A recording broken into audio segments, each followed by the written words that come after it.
from the broken hills of Mexico. Coming up, great cowboy music and so much more. California's biggest cowboy festival.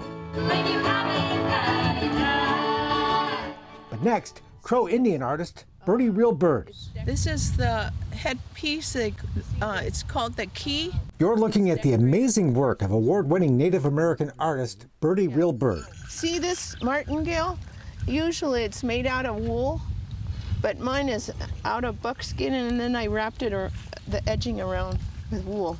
The Crow Indian woman made virtually every piece of the traditional regalia that blankets her fine horse. Yeah, you hang your bags from the old-time saddle, and the old-time saddle is handmade. This is called a wedding blanket, and it's a beaded elk hide. You've got bags here, bags that are decorated with beads. It's the sword scabbard. Her incredible work and the finery of her fellow tribal members is on display every August during the colorful parade at Crow Fair, perhaps the biggest Native American powwow in the country. Here on the Crow Indian Reservation in southeast Montana, hundreds of horseback crow bring out their best beaded regalia for both horse and rider in celebration of their tribe's rich cultural heritage. Like I say, there's a lot of good beaters in Crow. But none better than Birdie, honored by the Montana Arts Council with induction into its Circle of American Masters in recognition of her artistic excellence and contribution to the state's cultural heritage.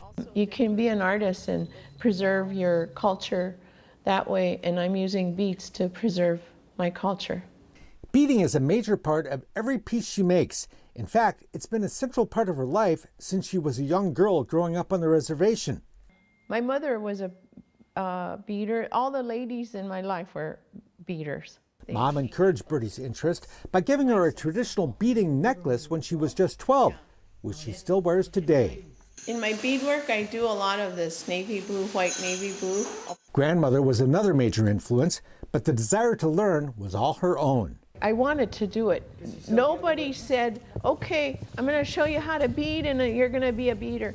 Nobody said that to me. Just looking at things and observing. And everything that I do, I've watched my mother make. These are plastic. I have 4 real ones, and then they go. She made this elk tooth dress with her grandmother when she was just 18 and still uses the small measuring tool her grandmother made. And see how the next row comes on?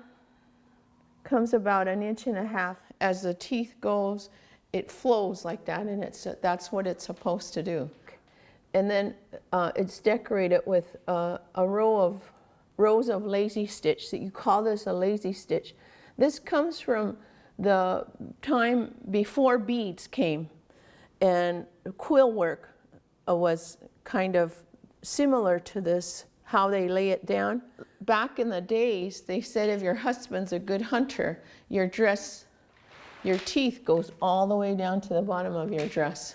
A beaded belt that goes with a buckskin elk tooth dress is among her recent creations, a piece richly accented with fine beadwork. Amazing. It's not about being patient. Beading is intricate, time-consuming, detailed work.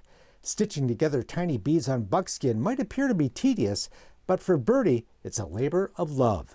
I love to make things. It's not boring to me. It's not tedious. It's not about patience. It's about the making it, feeling I have. It's almost like therapy for me. And your work kind of has a spirit to it, and your designs start coming out, and I can't wait. Sometimes I can't wait to see the design, so I might bead all night. Much of her work is inspired by her Crow ancestors. Birdie spent much time over the years studying Crow Indian collections at museums around the country, like the Peabody in Boston. It was intriguing to be, looking at the Crow beadwork, and all these leather belts were there. Today, Birdie belts are a coveted item among those who know her work. I don't really copy them, but I try to bead like them. But beading hasn't been her only work. Birdie earned a master's degree and spent 31 years as a teacher and guidance counselor. But she's always been creative. I remember when I was in second grade or something, I won a poster contest for picking up trash. And my mother kept that poster for a long time. And I think we still have it someplace. It's probably someplace in the house. And beading has long been her passion. Her work, like the cradle board she made for her granddaughter, is beautiful, traditional, and fascinating to see. I was so excited about being a grandma. I came home that night and I was so happy. I took this out and I started beading this bigger part. And there's eight pieces to this. The cradle board was actually a collaborative effort with several beading friends who together completed the project in just 6 weeks. And we had a big baby shower for her. And this is the piece. She goes in right here. You have to kind of, these come apart like this. And then this is her little umbilical cord case, and I just hang it onto the cradle board. That's her real umbilical cord? Yeah, it's in there. So this will be hers forever. Is that a traditional crow? Yeah, this is a traditional crow piece right here, and it's for girls. Like those who came before, Birdie is trying to pass on what she knows to the next generation, like her young niece who posed for photos the day I stopped by. Sometimes I have beading classes, beading circles, trying to teach the younger people how to bead and get them on a interest in creating things, being an artist. Meantime, Birdie continues to create beautiful regalia, dresses, moccasins, vests, and other works. What would something like this cost? Probably $5,000. That are both wearable art and celebrate and carry on her tribe's rich cultural heritage. It has to be inside of you.